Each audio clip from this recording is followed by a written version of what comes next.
Pulau Bidung tu?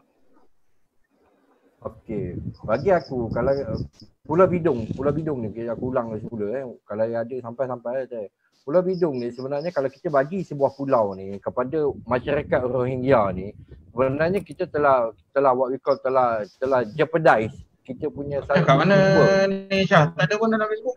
Ada posting baru. Refresh. Apa teruskan Azhar. Ada. Jadi kita telah jeopardize satu sumber kita yang boleh dimajukan untuk pelancongan.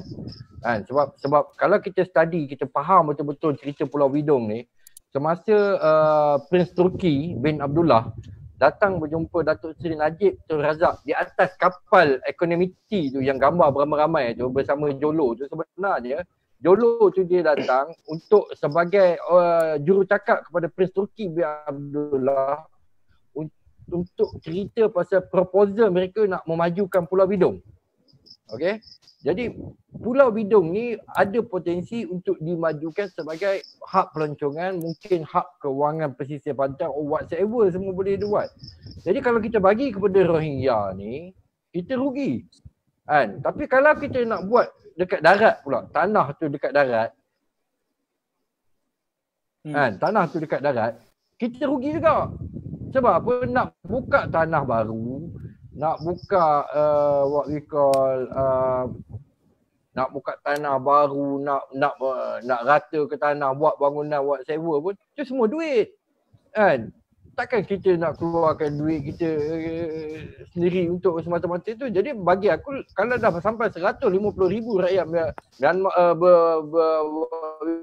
Rohingya ni, suruh diorang lah terbang balak tu semua. Kan? Kita dulu buat apa, kita jadi penerka Felda pun terbang balak sendiri. Lepas tu akhirnya kita dengan balak yang sama tu, dia potong-potong jadi papan, itu yang buat rumah Felda yang pertama. Kan? Jadi kalau nak menempatkan diorang tu, bagi aku biar kerajaan PN ni, Perikatan Nasional ni fikir macam mana nak atasi. Cuma bagi aku, untuk halau diorang balik ke negara diorang adalah sukar, sebab kerajaan diorang tak iktiraf diorang sebagai warga negara. Kalau buat macam mana pun diorang takkan terima. Walaupun G2G ke whatsoever pun kerajaan diorang takkan terima. Jadi cara yang terbaik sekarang ni, bila mereka dah minta macam-macam yang pendidikan, kesihatan, whatsoever, ini masa untuk kita berbincang. Diorang kena pindah. Kena keluar jauh daripada penempatan masyarakat ni, majukanlah buka tanah ke, buat penempatan sementara ke, whatsoever lah apa yang perlu difikirkan oleh kerajaan PN. Ini adalah cabaran kepada kerajaan Perikatan Nasional untuk fikir. Kan? Okey, isu yang di Langkawi tu, pulau apa tu? Bukit Malut. Okey, Bukit Malut ni ada isu keselamatan. Kita kena faham Bukit Malut ni adalah pengkalan kalau korang tengok dekat skrin sekarang ni kan. Kalau korang tengok kat skrin sekarang ni, kat berita harian artikel tahun 2019 dia cakap difahamkan artikel ni bulan 6 kan? Jun. Bulan 6 ya, betul. Bulan 6 2019 dia ada tulis kat sini, difahamkan penempatan ni mula dibuka sejak awal 80-an oleh pelarian Myanmar. 19. Dan dia orang yang pelik tu macam mana dia orang ni boleh ada IC. Itulah isu dia. Okey, pertama kita cerita Bukit Malut ni dia berhampiran dengan pangkalan TLDM. Banyak radar-radar memang dekat dengan situ. Dia aku tak ingat apa nama dia, tapi dia adalah pangkalan TLDM Pertahanan Laut Belah Utara. Itu pangkalan dia dekat situ. Okey.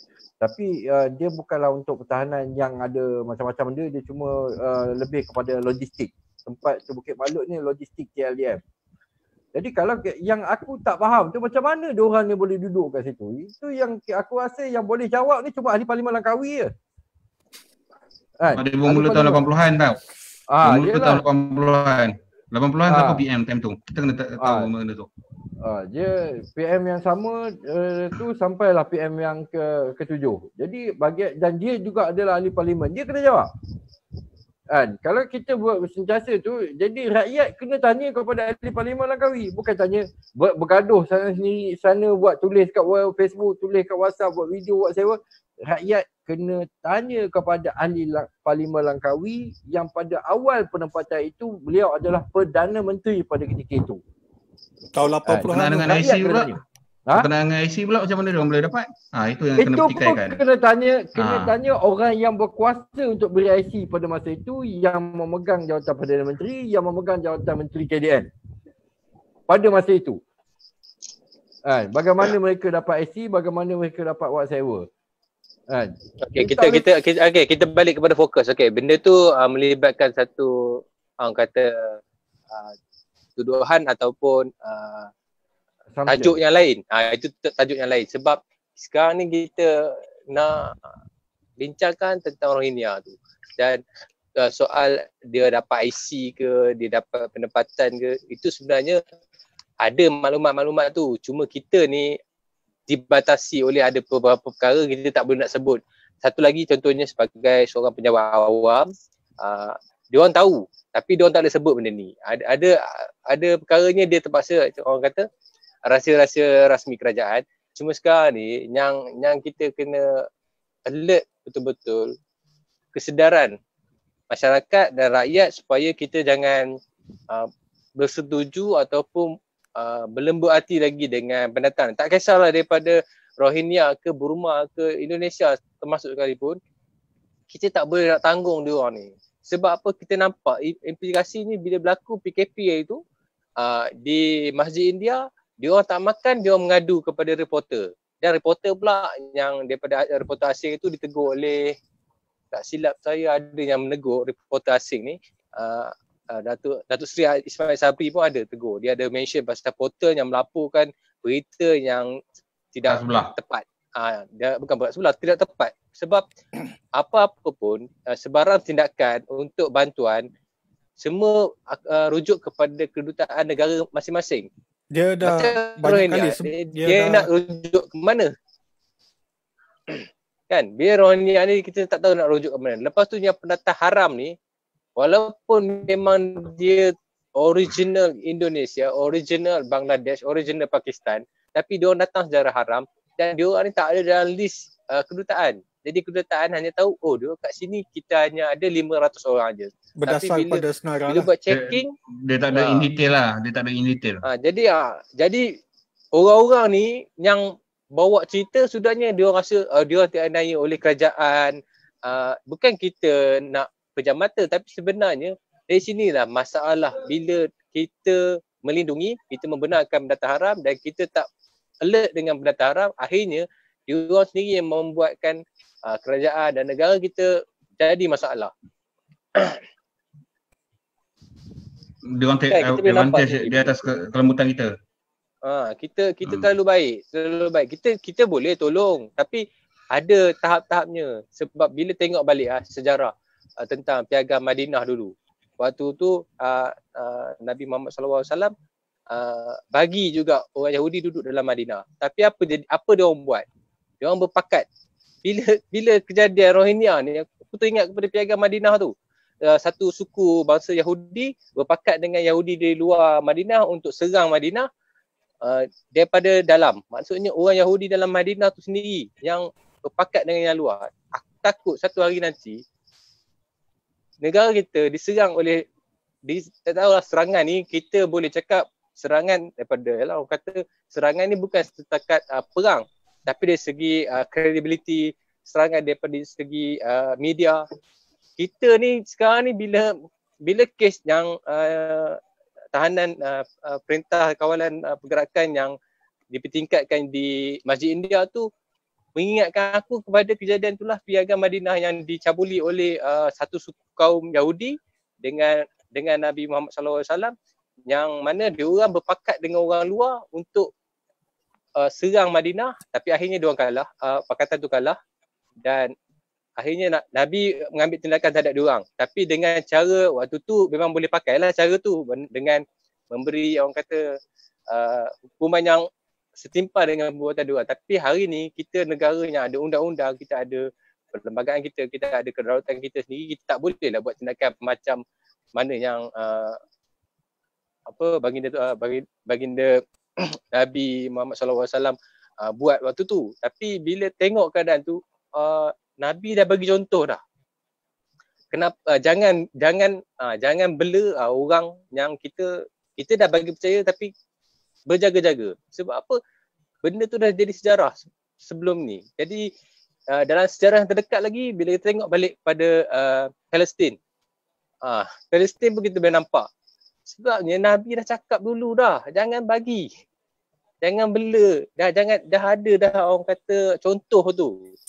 Hadis-hadis Nabi, orang kata riwayat-riwayat. Ada riwayat benar, ada riwayat yang palsu, yang tak sahih. Tapi kita tengok mana riwayat-riwayat yang benar, dan kita tengok benda-benda yang berlaku sebelum ni daripada itu pasal Islam mengajar bukan cara menakbir kerajaan, tapi cara kita nak hidup. Macam mana kita nak hidup. Jadi Nabi Muhammad SAW dah tunjuk dah cara dia. Apa yang aku ingat yang terbaru, kata yang dekat-dekat kita nampak dalam era zaman milenium ni, kita nampak Palestin macam mana. Kita bukan nak takutkan rakyat satu hari nanti Rohingya akan menakluk kita, tak. Tapi kita kena faham, dalam bila kita terlalu longgar, kita membenarkan ejen-ejen asing masuk ke dalam negara kita secara tak langsung. Siapa-siapa pun boleh jadi ejen. Dia boleh recruit satu orang.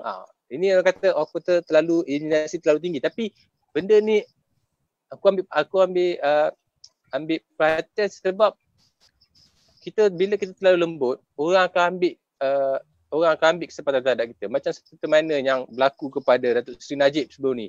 Bukan nak kata aku pro totok Datuk Seri Najib, tapi bila tengok apa yang berlaku kepada Datuk Seri Najib sebelum ni, dia dikhianati oleh orang yang di sekeliling dia. Ini aku masuk sedikit politik kan, tapi dia tengok balik, dia dikhianati oleh orang di sekeliling dia sebab dia terlalu baik dan dia memberi kepercayaan penuh kepada orang-orang tertentu tu. Malah nak sebut, tapi aku dah jumpa Datuk Seri Najib dan bersembang pasal macam mana dulu kes-kes ni kan. Tapi bila tengok balik, Datuk Seri Najib ni terlalu baik. Bila terlalu baik, orang akan gunakan nama dia untuk, contohnya, aku ada pendapat aku tapi aku guna Datuk Seri Najib punya nama. Aku keluarkan pendapat aku, tapi seolah-olah pendapat dia ni adalah sependapat dengan Datuk Seri Najib. Dan Datuk Seri Najib tak pernah menafikan orang yang gunakan nama dia ni untuk halalkan perbuatan dia.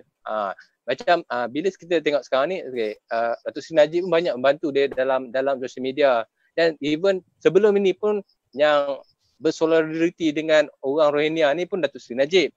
Aku tak tolak benda tu, fakta tu depan mata kita tahu, tapi waktu itu keadaan di sana tak macam sekarang. Waktu tu memang berlaku apa orang kata dilaporkan dari berita lah.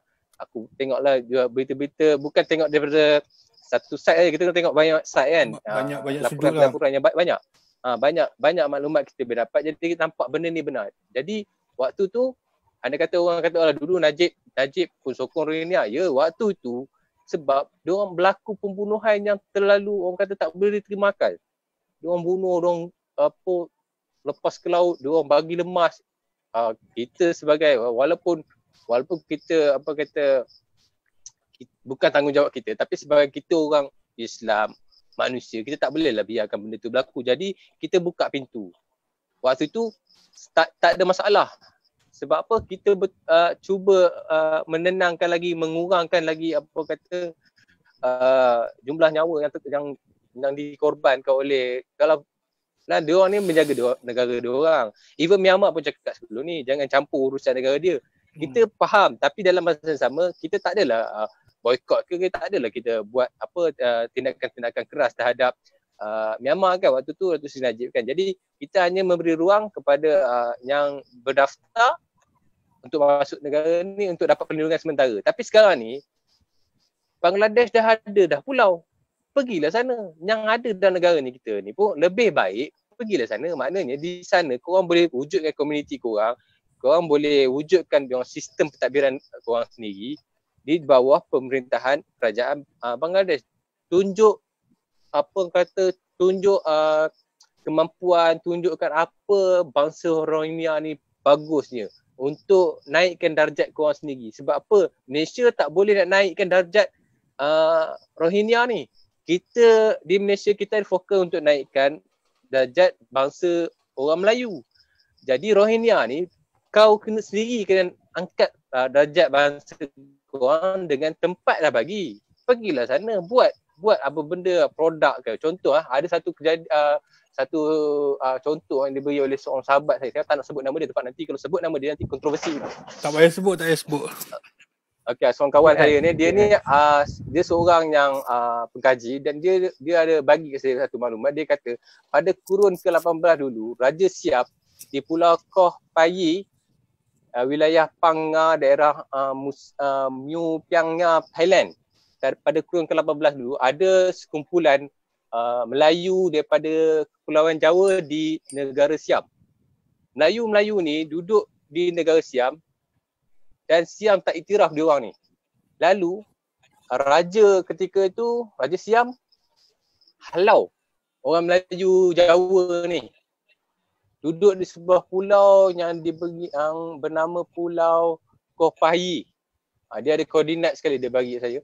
Dan di situ, di pulau tu, dia pulau batu kapur. Dia bukan pulau yang Bangladesh dapat bagi kepada Rohingya ni. Bila tengok balik, boleh cari pulau tu dalam Google ni, memang ada tu projek Ashrayan 3 untuk Badan Pelarian PBB.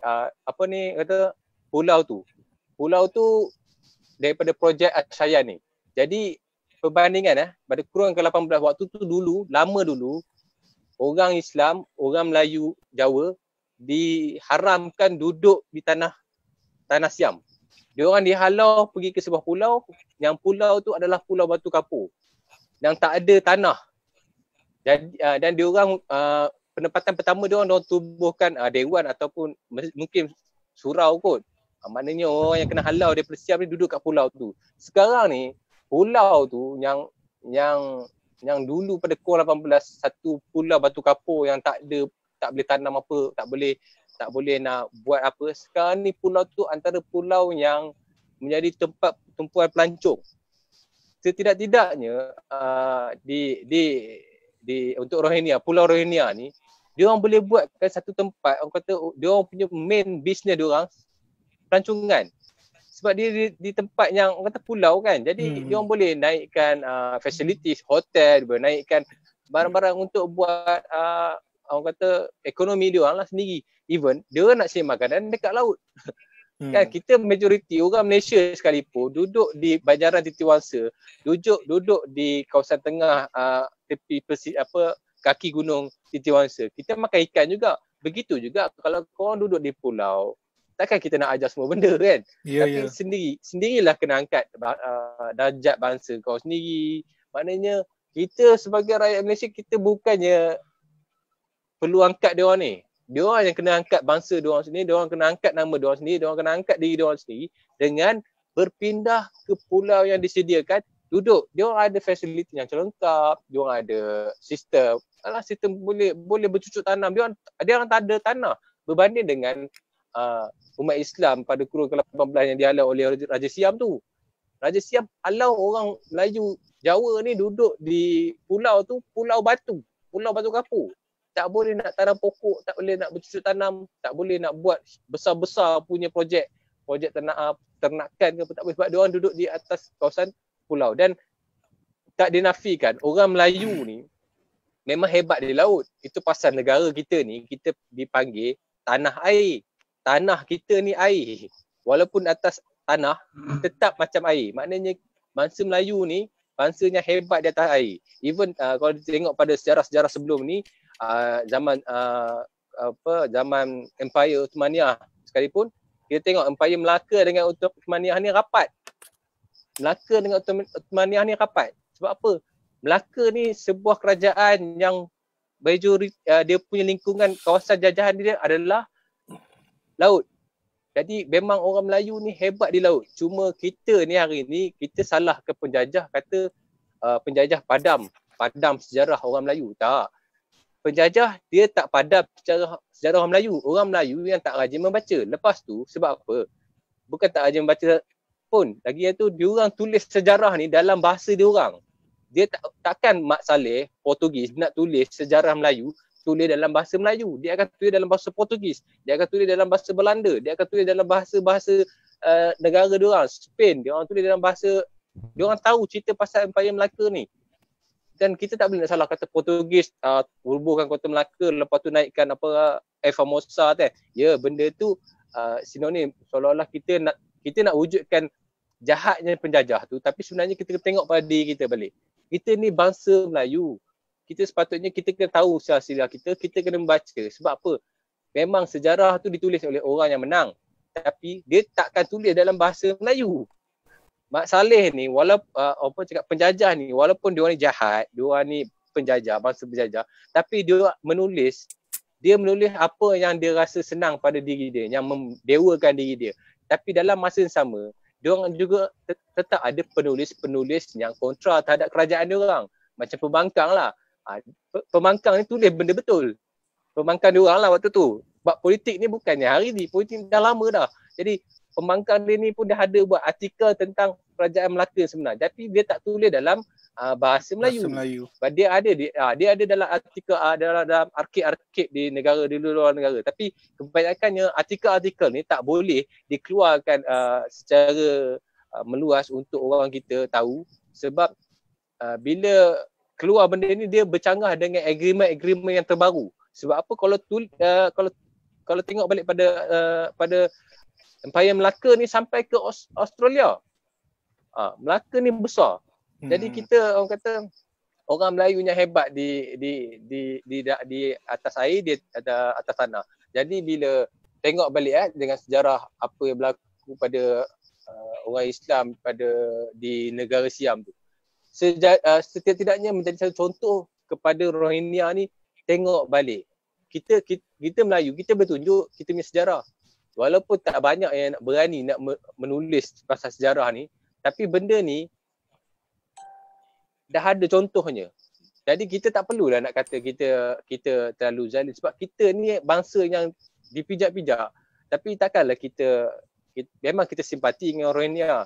Cuma kita kena berjaga-jaga, sebab kita nak dapat tanah air kita ni, nak merdekakan negara kita ni bukannya dengan air liur. Ya, betul. Dengan darah, dengan nyawa, dengan harta, dengan pengorbanan. Dia bukan boleh kata main piket-piket kita dapat merdeka.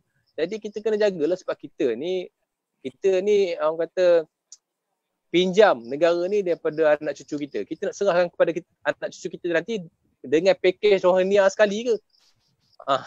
Kita tak nak ada bangsa yang lain. Yeah. Tak boleh lah. Kita tak boleh lah macam tu kan. Kita nak bagi negara ni kepada anak cucu kita nanti, kita nak bagi sekali dengan orang Rohingya ke? Tak boleh lah. Sebab apa?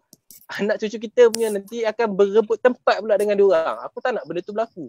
Sebab sekarang apa ni nanti lah. Contohnya lah. Contohnya dari segi aku benda ni kena balik to basic. Balik kepada basic. Iaitu pertama sekali kita kena faham Bangladesh sendiri tidak mengiktiraf diorang ni sebagai pelarian. Tapi kenapa Bangladesh buat pulau tu? Bangladesh buat pulau ni atas dua sebab. Pertama, kemanusiaan. Yang kedua, nak kontrol diorang ni duduk di satu tempat supaya dia tak raya-raya macam yang kat Malaysia ni. Itu isu dia.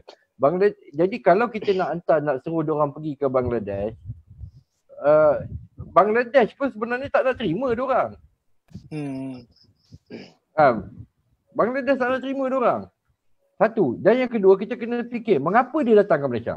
Mengapa dia datang ke Malaysia? Pertama sekali, cerita keindahan Malaysia ni bukan indah dari segi cantik alam sekitar whatever, tapi keindahan mudah cari makan, whatsoever semua tu dah tersebar dekat sebelah sana, dekat Myanmar ni. Jadi kedatangan ini aku cerita benda isu peribadi sikit. Kedatangan orang Burma, bukan Myanmar kedatangan orang Burma, bukan Rohingya.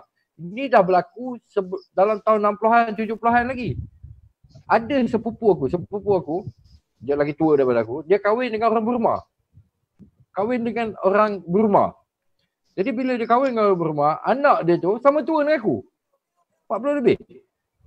Jadi dia dah beranak pinak pada masa tu. Masalahnya yang dah berlaku ni apabila kerajaan kita sebelum-sebelum ni terlalu lembut menerima diorang ni. Tapi bila dia terima, dia tak kontrol. Dia just datang je lah, duduk lah, pandai-pandai lah kau. Sedangkan bila diorang dah jadi apa yang kita warisi hari ni, kita cerita pasal warisan, apa yang kita warisi hari ni adalah masalah yang dibuat oleh sebelum-sebelum ni. sepatutnya sebelum ni kalau macam dah kita berpengalaman dekat dengan pelarian Vietnam, kita tempatkan di Pulau Bidong. Kita dah ada pengalaman. Lepas tu bila kita dah clearkan Pulau Bidong, yang ni dia datang masuk ke dalam Kuala Lumpur, ada yang di Langkawi, ada di Kedah, di Motorata. Ini satu masalah. Dan hari ni cabaran kepada kerajaan hari ni, macam mana nak bendung diorang ni? Sebab kalau kita tak bendung, kita stop. Katakan kita stop terima tu. Selagi UNHCR tak terima diorang ni untuk dihantar ke negara-negara yang menerima pelarian, kita ni cuma kita faham, kita negara transit. Tetapi masalah bila kita sebut kita negara transit, berapa lama UNHCR dengan efektifnya boleh pindah ke diorang ni? Ini masalah juga. UNHCR sendiri, kau bawa suruh orang datang ini, kau terima buat orang ni, kau bagi kad pelarian tetapi kau tidak pernah nak uruskan dengan betul. Ini masalah. Kita pula atas dasar kita ni terlalu baik, tak nak bertegas, tak nak buat sewa semua kan. Kita tersepit. Ni kita kena faham, kerajaan kita tersepit. Kalau kita tak tersepit, kalau kita nak zalim, kau pandai-pandai lah kita hanyut ke orang kat laut buat sewa. Tapi masalah sekarang ni kita nak selesaikan masalah ni. Jadi kerajaan PN hari ni, Perikatan Nasional kena selesaikan. Kalau tidak, ni akan jadi isu yang makin hari makin membarah pada rakyat. Orang makin benci, orang makin tak suka. Bila orang makin benci, orang makin tak suka, last kali kita takut selepas PKP ni bergaduh. Lepas bergaduh, merebak. Orang dah tertekan sekarang kena PKP. Gaji tak jalan, gaji kena potong buat sewa, tiba-tiba keluar pula isu Rohingya ni. Keluar masa nak beli ikan, nampak Rohingya kena pakuk seorang. Last kali benda ni jadi besar. Jadi kerajaan tu sendiri kena memikirkan bagaimana nak atasi ni. Masalah kita kepada rakyat ni kadang-kadang macam aku cakap je, kita tidak tahu bahawa kita ada kena sign Convention Pelarian 1951, Protokol Pelarian 1967 untuk iktiraf diorang ni sebagai pelarian. Kita tak pernah sign. Even kerajaan Bangladesh pun tak pernah sign. Kerajaan Bangladesh tidak pernah iktiraf Rohingya ni sebagai pelarian. Jadi macam mana kita nak selesaikan benda ni? Sama ada kita menggunakan pendekatan ASEAN untuk memastikan diorang boleh balik ke Rohingya, ke tanah diorang. Tetapi masalah yang kita kena faham pula, di Rohingya perangai diorang pun macam gampang. Diorang nak wujudkan negara sendiri. Kalau diorang nak wujudkan negara sendiri, aku kalau tak kira lah aku ni jadi China ke, aku ni Burma ke, ini kedaulatan negara aku. Aku takkan bagi kau pecah-pecahkan negara aku. Takkan kau punya sebab kau punya bangsa, aku nak pecahkan wilayah Arakan ni kepada bangsa Rohingya. Tak logik lah. Itu juga tak logik. Ini kedaulatan negara. Sama juga yang berlaku dekat China, Uyghur contohnya. Kau nak buat dia tu dah wilayah autonomi. Tetapi kau nak pecah, nak keluar daripada negara aku, tak boleh. Sebab ini kedaulatan negara aku, ini maruah negara aku.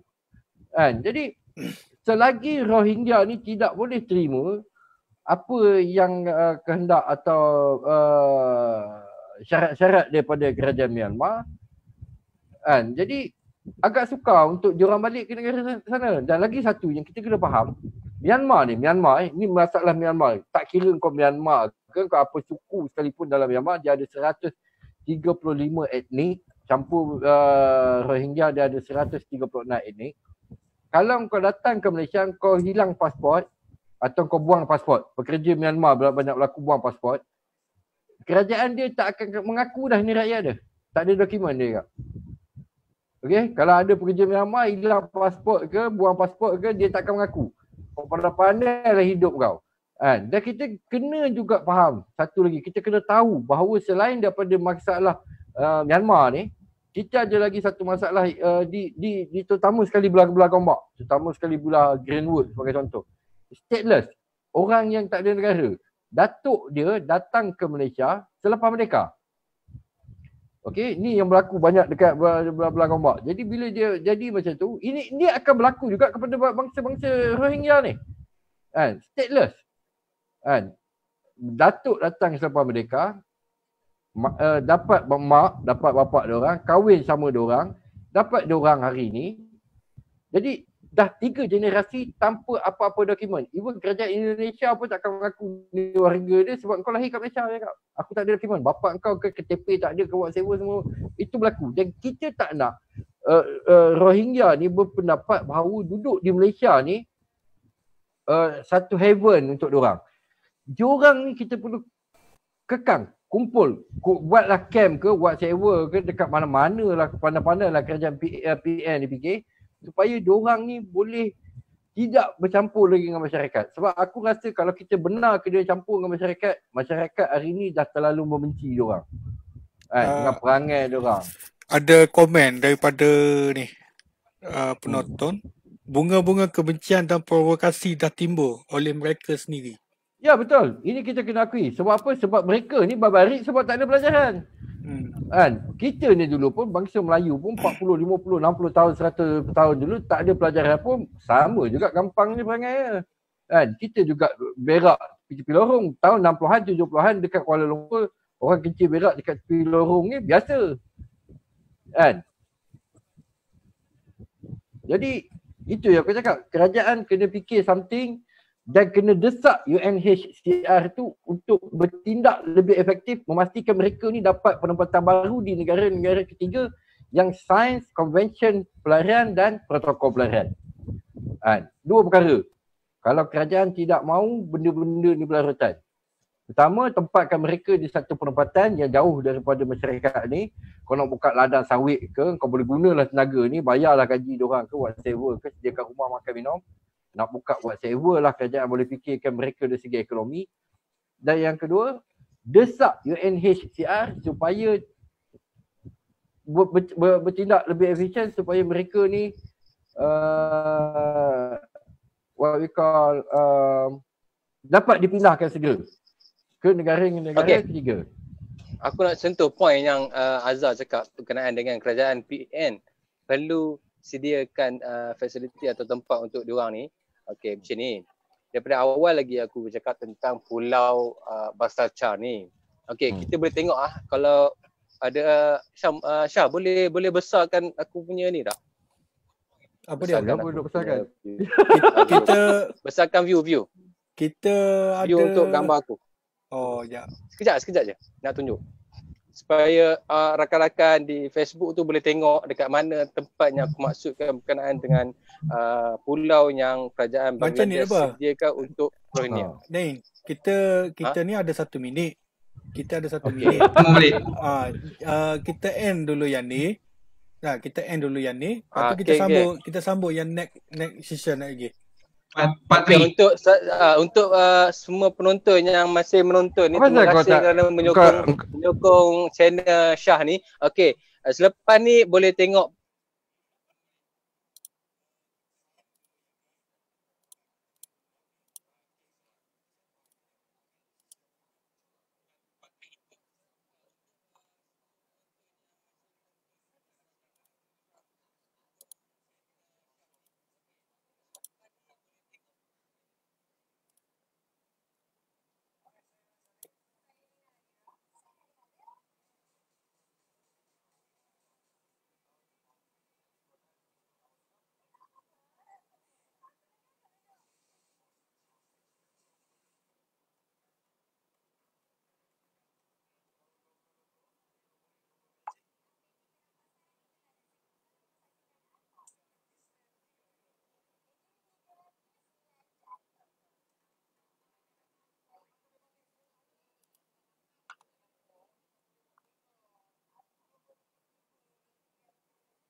Suara clear, Syaf? Clear? Alright. Alamak, tak keluar lah.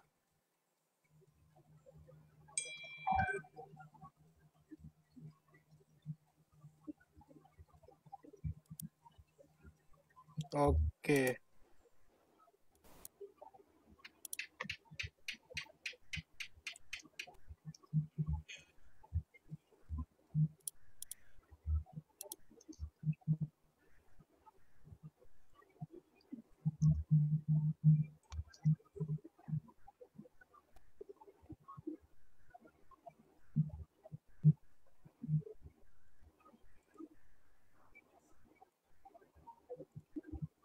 Mana Daing? Tak tahu dia.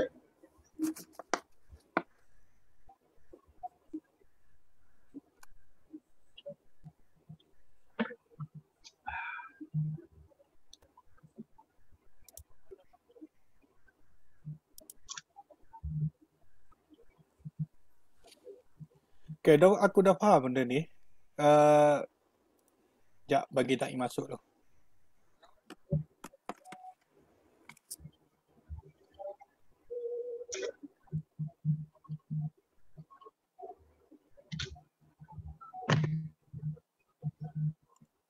Okay. Aku dah faham benda ni. Okay, continue. Okay, Daing.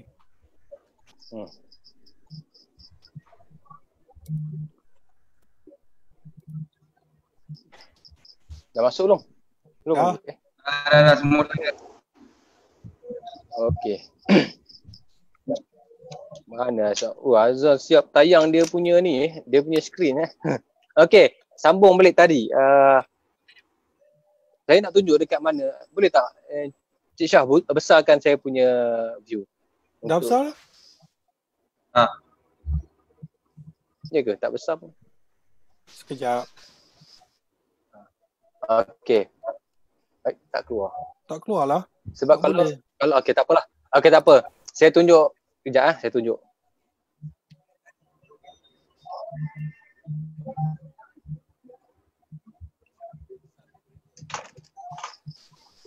Sepah baju. Tengok baju. Okey.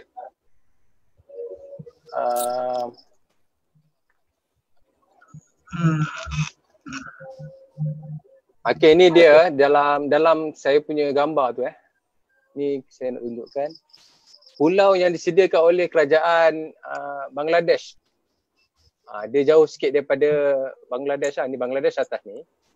Nampak nampak. Okey, ini Bangladesh di sini. Sini Bangladesh. Tak nampak circle. Pulau dia tu yang ada tagging. Boleh tengok boleh search dalam Google Map Pulau Pelarian Bahasa Char. Daing share link tu. Nanti kita buka kat sini, mungkin boleh view. Okey, tak apa. Okey, tak apa. Tidak kat sini. Sekarang ni saya nak tunjuk okey, apa yang facilities yang ada kat dalam pulau tu. Ini dia punya penempatan. Bangunan yang dah ada. Penempatan yang dah dibuat oleh kerajaan Bangladesh. Tentang Azhar cakap tadi, kerajaan PM perlu fikirkan ini bukan urusan kita. Ini urusan Bangladesh sebab dia orang ni asal daripada sana. Jadi kerajaan Bangladesh dah buat part dia orang. Bangladesh dah buat part. Tak, Bangladesh bukan tak terima. Bangladesh dah sediakan tempat ni dan yang tempat ni disediakan untuk yang dekat ke Cox Bazar tu. Dipindahkan ke sini.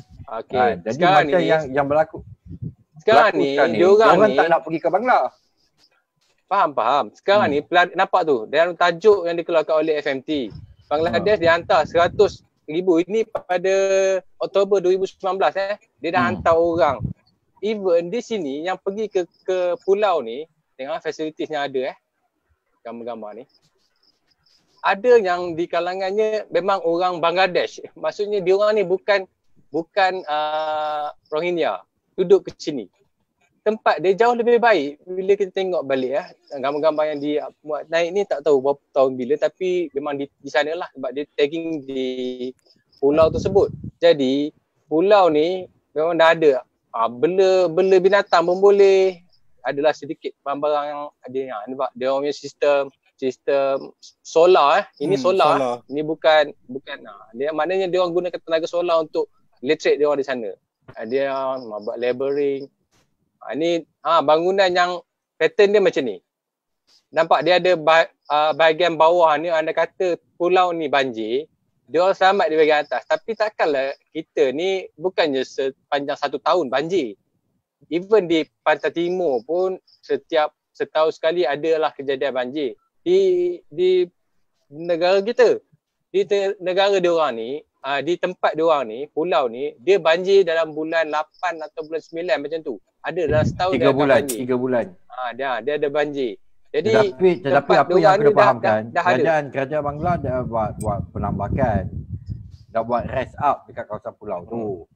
Okey, jadi yang kita balik pada isu dia. Sekarang ni kerajaan Bangla pun tak nak terima diorang. Bila kerajaan Bangla tak nak terima, yang dibuatlah penempatan. Kalau kau tengok Cox's Bazar tu memang musibat punya batu. Jadi diorang ni atas dasar kemanusiaan pindahkan diorang ni ke pulau Pulau Baru ni. Jadi apa yang berlaku sekarang ni, yang dekat Malaysia ni, satu, diorang suka lagi datang ke Malaysia. Dan dalam masa yang sama, ada juga yang pergi lari ke Bangladesh. Tetapi yang kita duduk heran tu, sebab sebelum-sebelum ni kita masih lagi terima. Sehinggalah baru-baru ni kita dah tak terima. Aku rasa kita mula fikir untuk tidak terima langsung dah selepas ni. Dan yang kedua, kita kena fikir bagaimana nak uruskan lebih kurang 150,000 kalau tak silap aku, pelarian Rohingya di Malaysia ni untuk diuruskan sama ada kita buat penempatan macam ni atau kita kerjasama dengan kerajaan Bangladesh untuk besar ke tempat ni ke, whatever ke, yang pentingnya mereka ni punya masalah selesai. Kan? Sama ada kita nak buat pulau macam diorang atau kita nak kerjasama dengan kerajaan Bangladesh tempatkan yang di Malaysia ni kat pulau tu atau macam mana itu terpulang kepada kerajaan PN. Right. Tapi untuk kerajaan kita sediakan tanah pada aku tak tanah nampak untuk rakyat Malaysia. Tanah untuk rakyat Malaysia, aku yang tu tak boleh kompromi sebab kita rakyat semakin lama makin ramai. Kalau kita bagi tempat kepada diorang akan menetap kat situ. Bila diorang menetap kat situ, kita tak ada tempat untuk kita rakyat kita sendiri, anak cucu kita kan. Sekarang ni tengok macam aku duduk scroll ni di pulau tu dengan nampak dengan dua hantar orang lagi tu. Tapi bila tengok balik, maknanya usaha yang dilakukan oleh kerajaan Bangladesh dah ada. Tempat dia orang dah ada. Jadi kita kalau halau ke sini lah. Kan? Takkan kita biar. Kita mungkin boleh escort. Escort dia orang ni. Itu yang berlaku sekarang ni, kita kena buat satu dasar baru, iaitu kita tidak lagi terima yang nak masuk baru ni. Dan yang kedua, kita kena uruskan yang ada dalam negara ni. Yang jadi masalah sekarang ni adalah yang dah ada dalam negara ni. Dan kalau kita terima yang baru masuk pun akan menambahkan masalah. Jadi sama ada kita, macam aku cakap ni, sama ada kita menyediakan fasiliti seperti kerajaan Bangladesh buat atau kita kerjasama dengan kerajaan Bangladesh untuk yang dekat Malaysia ni pun kita pindahkan ke sana. Kan? Jadi terpulang kepada kerajaan PN bagaimana nak buat, tetapi yang penting masalah ini selesai. Kan? Masalah ini diselesaikan dengan segera.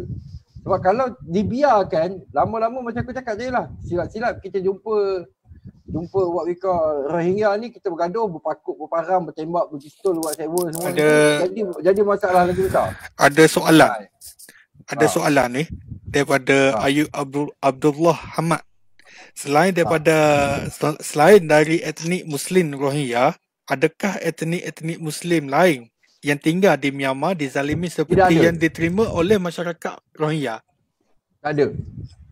Dia ada 135 etnik di Myanmar yang diiktiraf oleh perlembagaan mereka sebagai rakyat Myanmar.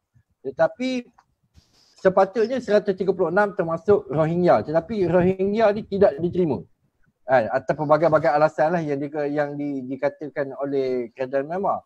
Sebagai contoh, mereka ni bukan orang Myanmar. Sebagai contoh, mereka ni keturunan Bengali lah, whatever lah. Sedangkan kalau dari segi sejarahnya, mereka ni dah berada dekat what we call area Arakan ni sekitar tahun 1666 setelah Chittagong di Bangladesh tu. Kerajaan Merau-U, susah tu nak sebut bahasa Burma ni, Merau-U yang menguasai Chittagong tu, kerajaan tu kalah kepada kerajaan Mughal, Mughal Empire, dan kemudian mereka ni dihalau. Jadi mereka dihalau. Bila mereka dihalau, itulah mereka duduk perempatan tu. Jadi yang sebahagian bangsa mereka ni yang dekat Bangladesh ni asalnya disebut bangsa Bengali. Tetapi bangsa Rohingya ni kalau aku nak tengok pun nak kata diorang ni pandai sangat. Tak adalah nampak muka pandai, tapi pandai pula claim sana claim sini rata-rata kan. Jadi itu yang masalah yang berlaku kepada Rohingya. Lagi satu, mengapa tidak diiktiraf oleh kerajaan Myanmar apabila mereka sendiri nak claim wilayah Arakan tu nak buat negara diorang sendiri. Kan? Wilayah Arakan nak buat negara diorang nak buat negara diorang sendiri. Atas dasar kedaulatan sesebuah negara tu adalah mustahil Myanmar akan benarkan mereka buat negara sendiri, berpecah daripada Burma. Kan? Boleh nampak share ni? Nampak. Ada kantin, aku nampak. Cuba kau cakap satelit tu, satelit. Mana satelit? Tu bawah dekat 4.3. Bawah. Tu satelit, kata satelit sebelah gambar kanan sikit, kanan. Dekat Engineer Ariful Islam rooftop. Tu rooftop. Satelit. Okey, untuk paparan di Facebook dia tak keluar Dia hitam tadi. Oh, dia tak keluar. Facebook tak keluar. Tak apalah, nanti penonton boleh tengok link yang ada dah bagi dekat komen tu. Boleh tengok sendiri dengan mata kepala tuan-tuan semua. Macam mana rupa pulau yang disediakan oleh kerajaan Bangladesh untuk satu orang kata pelarian daripada negara dia orang sendiri untuk dimajukan. Sebab saya tengok tadi dia ada penanaman padi, dia ada dalam bahasa mudahnya dia orang boleh hidup lah kat situ sendiri tanpa perlu bergantung pada pihak-pihak lain. Betul. Di situ dia bila tengok balik walaupun dia katakan tempat tu agak tak cukup, tapi setidak-tidaknya dia orang ni boleh sama-samalah satu dunia bantu untuk majukan kawasan ni. Ialah kalau satu dunia bantu, betul-betul nak bantu dunia Islam contohnya kan, mungkin OIC ke boleh bagi bantuan kepada diorang di tempat yang dia kata solid untuk diorang. Setidak-tidaknya diorang tak adalah mengganggu negara-negara lain. Diorang boleh, kita bukannya tak nak bantu orang sesama Islam ni, kita wajib bantu, tapi ada fasa-fasanya kita perlu jaga kepentingan kita sendiri. Kita tak bolehlah menafikan hak daripada rakyat negara kita sendiri untuk rakyat negara lain. Tu tak adil lah kepada seorang kepimpinan daripada sebuah kerajaan. Tapi bila kerajaan Bangladesh dah buat satu inisiatif yang baik macam ni, kita sepatutnya menyokong untuk hantar dia orang balik ke sana. Kita tak boleh nak simpan dia orang. Kalau kita simpan dia orang, dia tak memberi orang kata yalah, macam aku cakap kebaikan kepada kita kan, sebab kita pun perlu jaga rakyat kita. Government Malaysia dengan government Bangla kena berbincang lah. Lepas tu lagi satu, kita akan menghadapi masalah juga yang lari, tak nak tiba-tiba tak nak keluar, hilang, tak nak enggan berpindah. Bagi aku naik je atas kapal kontainer tu, kalau kau tak nak campak je kau ke tengah laut. Tak boleh, kita tak boleh. Kalau ikut itu Bangla namanya. Tak boleh lah kan. Tapi kalau ikut marah memang orang buat macam tu, tapi kita tak boleh melebihi aras macam yang aku cakap dia. Bangla seboleh-bolehnya tak nak terima what we call pendatang baru, disebabkan diorang ni dah timbulkan macam-macam masalah, dan kemudian kebolehgunaan tanah sebagai contoh Cox's Bazar tu dah habis. Diorang dah buat penempatan itu yang diorang pindahkan ke satu pulau yang tidak boleh digunakan. Diorang tambak pulau tu dan buat penempatan baru. Diorang memikirkan berbagai-bagai. Dan apa yang boleh kerajaan Malaysia buat adalah berbincang dengan kerajaan Bangladesh untuk pindahkan yang di Malaysia ni pindah ke sana. Kan?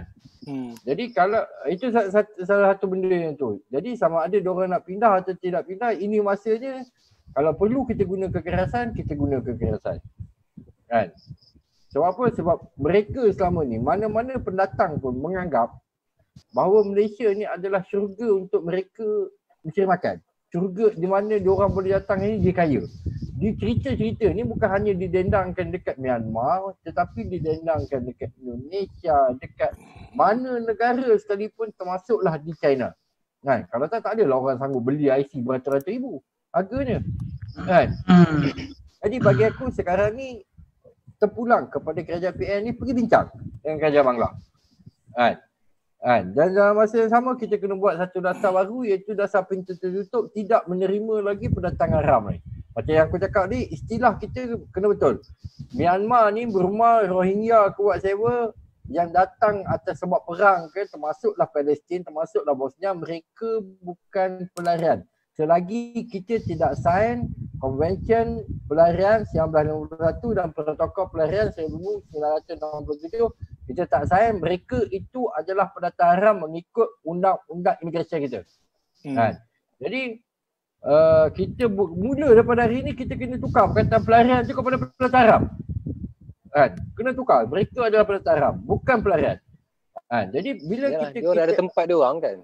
Jadi kalau kita cakap dia orang ni pelarian, terima perkataan pelarian tu bermakna atas dasar simpati. Ada wujud simpati, kita kena tolong dia orang ni pelarian bang, dia orang kena bunuh whatever lah. Apa-apa alasan. Tetapi kita kena ingat satu perkara, mereka ni pendatang haram. Mereka datang dalam keadaan yang apa yang aku faham daripada pembacaan aku, kerajaan Myanmar dah hentikan operasi diorang bunuh-bunuh ni, kan? Dan kita kena faham juga mengapa kerajaan Myanmar ni bunuh.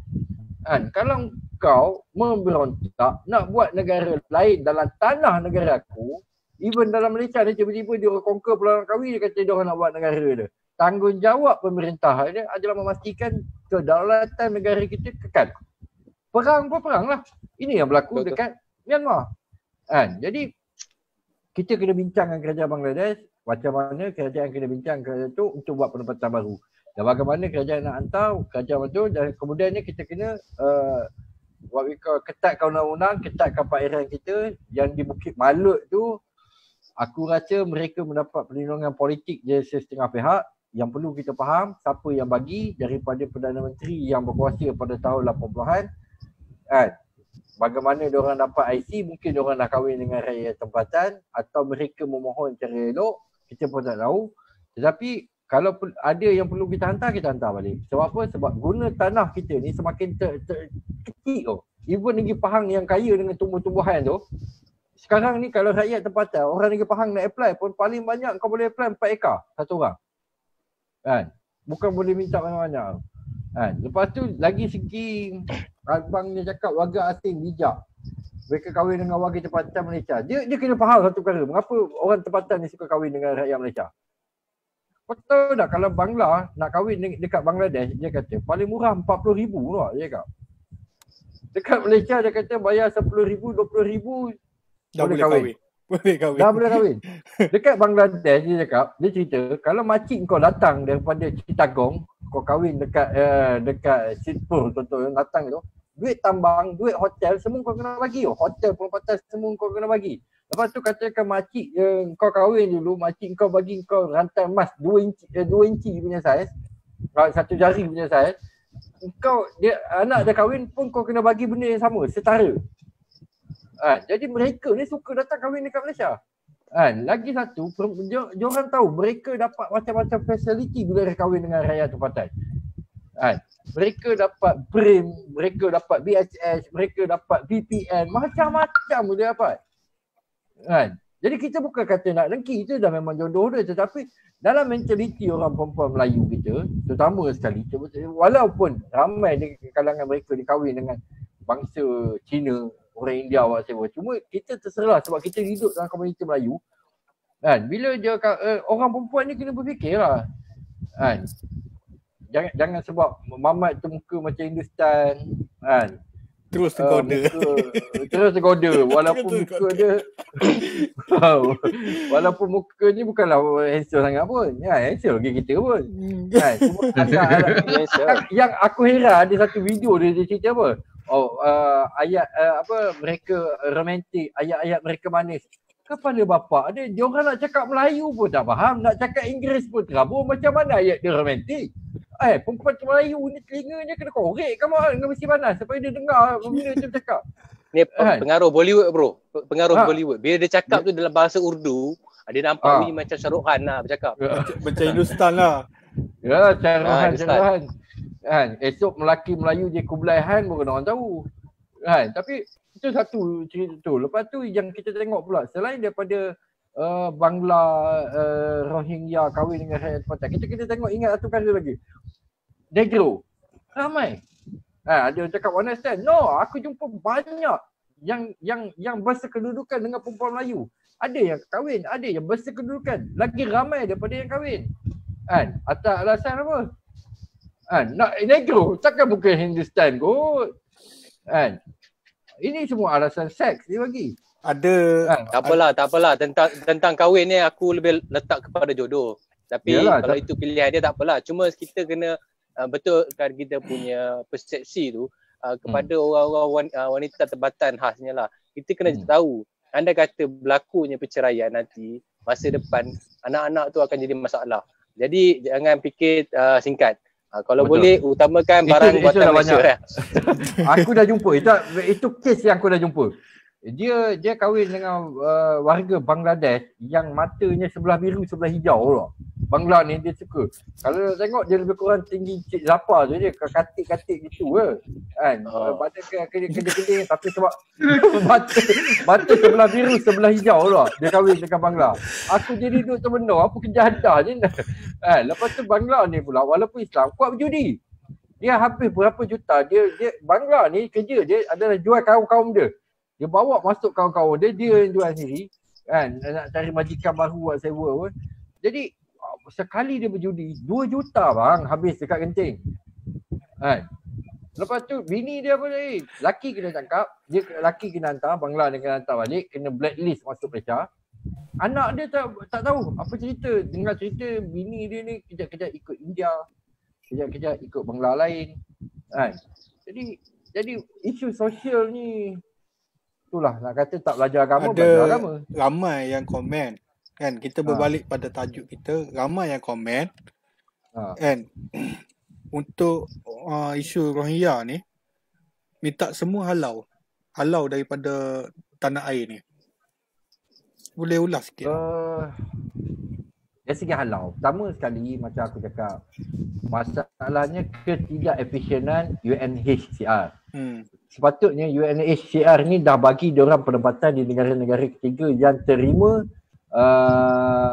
pelarian.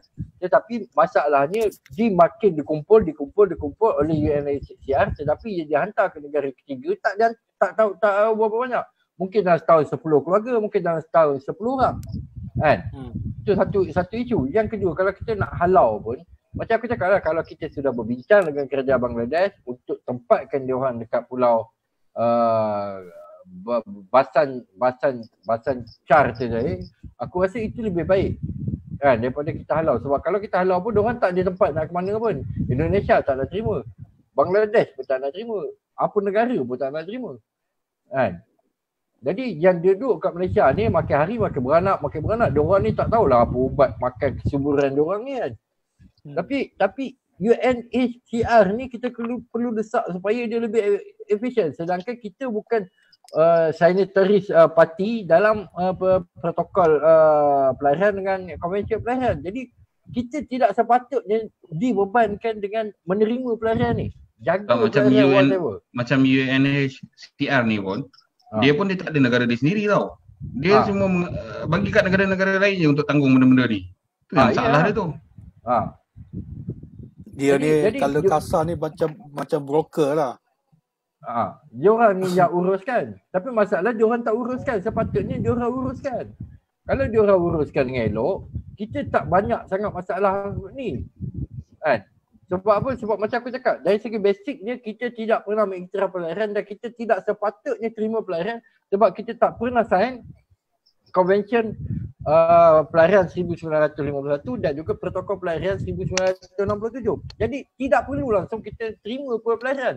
Tetapi kita ni terpaksa terima. Kalau kita tak terima, mungkin alasan dulu-dulu kalau kita tak terima, diorang ni mati lemas lah, kapal karam lah, kena makan dengan Jaws buat sewa. Kan? Tapi masalahnya kat masa kita terima dulu, kita tidak memikirkan jangka panjang. Kita terima tapi kita biarkan mereka saja. Kan? Sepatutnya pada awal-awal 80-an tu, Pulau Bidung tu selepas Vietnam ditutup 80 something, aku lupa. Tempat kena dalam Myanmar ni dekat Pulau Bidung tu sementara. Dan pandai-pandai lah UNHCR nak bagi diorang makan ke, nak buat sekolah ke, nak buat apa. Itu terpulang pada UNHCR. Kita bukan negara yang sign kedua-dua treaty ni tadi, tidak perlu keluar duit, tidak perlu keluar apa atas dasar belah kasih kita bagi satu tempat. That's all. Tapi dalam keadaan yang seperti Daing cakap ni, kita dah boleh bincang dengan kerajaan Myanmar untuk pindahkan mereka terus ke apa nama Basan Char ni tadi. Pulau tu. Jadi kalau diorang tak nak di Bangladesh. Kalau diorang tak nak, diorang enggan, apa yang perlu kita buat? Dah sampai masanya kita guna sedikit kekerasan atau lebih sedikit kekerasan untuk pindahkan mereka. Kalau tidak, dengan situasi ketegangan masyarakat hari ini, aku rasa takut diorang jadi bergaduh, tiba-tiba datang beberapa orang tempatan tiba-tiba menyerang ke penempatan what we call Rohingya ni dekat Selayang kat mana, last sekali jadi berbalah, bergaduh. Kan? Silap dia darurat. Okey, benda yang Encik Azhar cakap ni dah berlaku dah depan mata, tapi dia bukan daripada kelompok Rohingya, tapi daripada kelompok orang-orang yang stateless di Sabah. Contoh kejadian yang berlaku kepada sahabat kita Azri yang diserang oleh kumpulan stateless tu apa, Datuk apa Arjan kan. Diorang ni daripada Filipin. Diorang ni datang sini, duduk di Sabah. Orang Sabah mungkin tahu, tapi nak ulas lebih ni aku takut lagi jadi isu lain pula. Tapi dari situ kita nampak perangai-perangai orang luar ni. Orang Sabah sendiri tak iktiraf. Orang cakap ini bukan orang Sabah. Orang Sabah tak cakap macam ni. Ini orang aku tak nak sebutlah bangsa apa. Tapi di Sabah sendiri pun berlaku masalah pendatang asing yang duduk dan dapat apa kata paper, dapat kad pengenalan apa benda jenis, tak tahu lah diorang cakap apa itu. Diorang berani buat begitu kepada seorang warga negara. Saudara Azri tu, dia tu bekas anggota orang yang pernah berkata, orang yang pernah berkhidmat dalam negara kita sebagai anggota polis, orang yang memang dia warga negara lah, tapi diserang oleh orang yang bukan daripada negara kita. Kalau kita bergaduh sesama kita ni, kita boleh bincang baik lah. Tapi pada aku bila berlakunya kejadian berlakunya kejadian oleh serangan di airport terhadap saudara Azri tu, kita boleh nampak masalah ni akan berlaku juga akhirnya. Bila Encik Azhar cakap tadi kan, ada orang mula katuk-mengatuk, kita tak tahu siapa yang katuk siapa nanti. Sebab apa? Bergaduh dalam gelap kan. Siapa yang start katuk? Sebab benda ni dia akan jadi orang kata macam mana? Sebagai bom jangka diorang ni. Tak belah sini naik ataupun belah sana naik. Macam sebelum ni, bila lihat balik, orang Indonesia diorang lebih adopt sekarang. Diorang adopt dan diorang ni boleh kata yang kasar-kasar tu sekarang boleh dah nampak diorang ni mula orang kata bertoleransi baik dan bermasyarakat dengan baik. Even aku punya ustaz pun orang Aceh, orang daripada Bukit Tinggi, tapi diorang ni menabur ilmu kat sini, menabur bakti sebagai orang yang bertanggungjawab.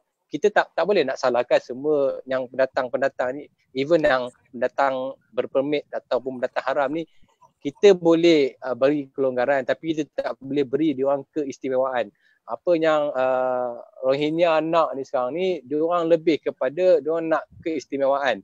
Walaupun dia kata itu palsu dah apa, tapi daripada gerak tubuh perbuatan, diorang dah nampak dah bibit-bibit yang diorang ni nak lebih daripada apa yang diorang dah dapat sekarang. Diorang dah berlindung di negara kita, menikmati subsidi daripada kerajaan. Okey, diorang beli beras bersubsidi. Mana ada beli beras kena tunjuk kad apa kenalan kan. Jadi diorang dah pakai subsidi dalam negara kita. Even kalau dia gunakan motor isi minyak pun, dia dah pakai minyak bersubsidi kerajaan, minyak masak, apa lagi bangsa sini ni, itu yang dia kerajaan cuba dia elakkan di Bangla tu. Kerajaan keluarkan perbelanjaan untuk rakyat dia, tetapi kita terpaksa berkongsi dengan warga asing benda ni dengan harga yang sama. Tak adil. Even sekarang ni orang Melayu minta maaf cakap lah, orang Melayu sendiri terpaksa berhutang dengan peniaga kedai Aceh. Sebab apa? Dia orang yang meniaga. Kita tak ada masalah bab tu, tapi nampak sendiri tak macam mana peniaga asing memonopoli orang kata perniagaan runcit di kawasan-kawasan kampung. Kita faham ada orang kata orang Melayu sendiri tak mampu untuk menguruskan sebuah kedai yang kecil macam dibuat oleh orang Aceh ni. Yalah, orang Aceh ni dia dapat sewa kedai kecil, dia duduk situ, dia mandi tu, dia berniaga kat situ, tapi duit dia hantar balik kampung. Macam kita ni lain, kita duduk sini, kita ada benda yang kita kena jaga. Kalau kata ada ibu ayah kat sini, kita kena jaga kebajikan mereka. Ada adik-adik, kita kena jaga kebajikan adik-adik kita. Kita pun banyak tanggungjawab kita sebagai orang tempatan berbanding dengan pendatang asing. Jadi apa yang Rohingya tuntut, tak tahulah dia tuntut ataupun dia orang lakukan, orang kata tindakan yang dia orang buat ni memberi respon kepada rakyat Malaysia yang hari ni. Sebelum ni kita anggap ada rasa macam belaisan, tapi bila lama-lama kita punya kebaikan tu mula dicabar, kita tak boleh lah. Kita sebelum ni pun kita berkongsi dengan bangsa-bangsa lain. Kita tak ada masalah. Even walaupun ikut prosedur sebenarnya, warga yang pendatang yang dibawa oleh British dulu, walaupun dia orang tak angkat sumpah sebab tak setia kepada negara kita, hanya diwakili oleh Tan Shenlock, sebenarnya tu tak jadi isu dah sekarang ni. Sebab apa? Kita boleh hidup berapa puluh tahun aman damai. Tapi bila berlakunya rasa yang nak lebih itu, orang Melayu mula rasa tak selesa, orang Melayu mula rasa tak sedap badan dah. Kita takut berlakunya kejadian-kejadian seperti yang sebelum ni lah. Kita tengok yalah, ketuk mengetuk. Kita sekarang ni kita cakap pasal Rohingya, sedangkan kita dah ada tetamu lama. Tetamu lama kita mungkin lebih baik. Diorang cara diorang duduk di sini bersama dengan orang Melayu di sini yang kita cukup toleransi. Kita cukup berlapang dada dengan ni. Kita tak ada masalah, tapi jangan jadikan kelembutan kita, kebaikan hati budi orang Melayu ni dijadikan orang kata dikhianati lah. Kita tak nak benda tu berlaku. Tapi kita duk jaga banyak. Kita ni bangsa Melayu ni di Malaysia ni macam abang. Kita jaga bangsa-bangsa lain ni macam adik-adik. Tapi kita tak boleh terima anak angkat baru, adik angkat baru. Adik angkat baru ni jadi masalah pada masa depan. Kita terpaksa berkongsi. Bila dia orang beranak pinak dari sini, dia akan anak dia nanti, anda kata dia berkahwin dengan orang tempatan, anak dia akan mendapat sama hak seperti apa orang warga negara yang dapat hak yang sama, dia orang akan dapat hak yang sama macam yang lain. Jadi benda tu akan menjadikan persaingan yang lebih kepada golongan akan datang. Contohnya anda kata kita ada anak, macam Azhar ada anak kan, Nizam ada anak. Jadi satu hari nanti anak Rohingya ni ke, anak Indonesia ni ke, anak Bangladesh ni ke nak masuk universiti, contohnya UiTM. Kan? Kita ada kuota, tapi kita terpaksa berebut dengan, kita bukannya resis, tapi kita kena baca benda ni. Sebab apa? Satu hari benda ni akan berlaku dan kita terpaksa berebut tempat tu dengan yang dulu bapak dia ni adalah sekadar pendatang. Kita boleh bagi kelonggaran, kita dah bagi dia duduk di sini, tapi bila dah sampai tahapnya, bila dia orang dah ada tempat dia orang sendiri, contohnya di Rohingya, contohnya di Bangladesh tu, kita sepatutnya, kita bukan nak halau, sepatutnya dia orang sendiri kena fikirkan bahawa inilah waktunya untuk dia orang sendiri angkat bangsa dia orang sendiri di tempat yang sepatutnya, di negara tempat asalnya, bukannya di sini. Kita dah cukup lah, dah banyak lah kita menjaga bangsa-bangsa lain sampai ada yang menghiris hati dan perasaan orang Islam, orang Melayu dengan perkataan-perkataan yang tak sepatutnya. Tapi alhamdulillah tak ada nak apa orang kata berlakunya perkara-perkara yang di luar norma sebagai seorang Muslim.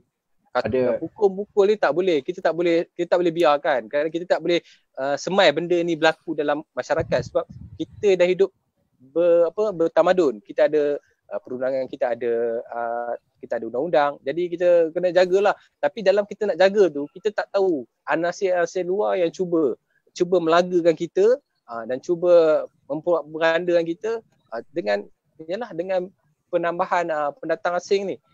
Pasal jodoh, dia berkahwin dengan orang Bangladesh, dia berkahwin dengan orang Nigeria, Afrika ni. Ini soal jodoh ni, aku ambil jalan sederhana, aku fikir itu bab jodoh tak nak sentuh lebih lah. Tapi orang yang berakad nikah tu sendiri kena fikir. Dia kena fikir. Walaupun dia kata orang Melayu tak nak kat dia terpaksa pilih negro, itu dia punya persepsi. Sedangkan di Terengganu, asalnya tahun lepas kan, seorang lelaki dia buat poster. Dia nak menikah, tak kisahlah perempuan tu macam mana. Jadi di situ kita nampak bahawanya orang Melayu, orang lelaki Melayu di Malaysia ni, diorang ni bukannya higher demand pun. Cuma kita tengok baliklah kenapa tak orang kata tak diterima ataupun tak disunting oleh orang Melayu ni, orang lelaki Melayu ni. Mesti ada perkara-perkara yang yang membataskan. Itu kita fikir dari segi soal jodoh lah kan. Aku nak tambah sikit. Ini apa yang berlaku di Bangladesh. Di Bangladesh dah ada satu undang-undang melarang warga tempatan Bangladesh berkahwin dengan warga Rohingya. Tak kira lelaki kahwin perempuan ke perempuan kahwin lelaki, dia dah larang. Dan berlaku satu peristiwa di mana pasangan itu dipisahkan mengikut undang-undang Bangladesh. Pernikahan itu tidak dikira. Itu satu perkara. Yang kedua, kerajaan Bangladesh telah membenarkan seperti mana yang dituntut oleh nak haram ke apa nama dia punya NGO tu untuk dapatkan pendidikan. Bangladesh dah benarkan, tetapi mengikut silibus Myanmar, bukan mengikut silibus Bangladesh. Kalau kita katakan kalau kita nak bagi mereka ni pendidikan, kita kena buat cara Bangladesh juga. Kau kena ikut silibus Myanmar. Tetapi kalau kita nak benarkan mereka ni mendapatkan pendidikan, kita kena tambah pendidikan bahasa Melayu, pendidikan Islam mengikut sunnah wal jamaah Syafi'i kita. Dan yang ketiga, mereka kena belajar adab dan adat orang-orang tempatan supaya diorang ni boleh menghormati dan berasimilasi mengikut adat budaya tempatan. Bagi aku, kalau buat sementara ni untuk bagi pendidikan. Sebab apa? Bagi aku pendidikan tu adalah satu perkara yang murni, yang menjadi hak semua orang. Sebab apa? Undang-undang Malaysia hari ini hanya membenarkan mana-mana rakyat tanpa dokumen, anak-anak diorang tak kira Bangla ke Indonesia ke, tanpa dokumen ni dapat pendidikan sampai tingkatan 2. Apabila mencapai umur 15 tahun nak masuk tingkatan 3, diorang kena dapatkan PAS student. Kalau macam mana nak dapat PAS student kalau bapa dengan maknya tak ada apa-apa dokumen? Jadi kita kena benarkan diorang ni belajar. Sebab apa? Sebab pendidikan ni merubah satu-satu bangsa. Jadi kalau yang sebelum ni perangai pengotor tu, apabila mereka dapat pendidikan, mereka akan jadi lebih baik. Tak adalah yang jenis bela kambing dalam rumah, bela lembu dalam kondo dan lain-lain. Jadi itu bagi aku, kalau buat sementara ni yang kerajaan perlu fikirkan bagaimana nak bagi mereka ni pendidikan. Mungkin bukan bercampur dekat sekolah-sekolah tu, sebab UNHCR ada taja sekolah, tetapi sekolah-sekolah tu tidak mencukupi. Sebagai penutup kita tinggal lebih kurang 1 minit lagi. Lepas tu kita habis lah sebab jam pun dah pukul 12 ni. Meet sampai pukul 12 lah. Sekarang ni 12.05 minit Daim. Saya punya persepsi pandangan saya berkenaan dengan Rohingya ni, kerajaan perlu ada satu mekanisme untuk memantau, menghantar dan memastikan negara ni, sepadan negara kita ni tidak dicerobohi oleh pendatang asing atau tak kira lah daripada negara mana pun. Itu saja saya punya pandangan saya. Azhar? Bagi aku, kerajaan kena tegas dengan UNHCR, mula menolak orang-orang yang masuk, baiki kehidupan orang-orang Rohingya yang sedia ada di sini, supaya mereka boleh jadi lebih bijak sikit. Tak adalah bangang sangat macam sekarang, boleh bergaduh atau whatever. Itu, dan ketatkan undang-undang perkahwinan ni. Kan? Bukan hanya pada warga Rohingya, kepada semua warga-warga asing. Sebab apa? Sebelum ni kalau undang-undang kita, bangsa mengikut bapa. Okey, kalau kau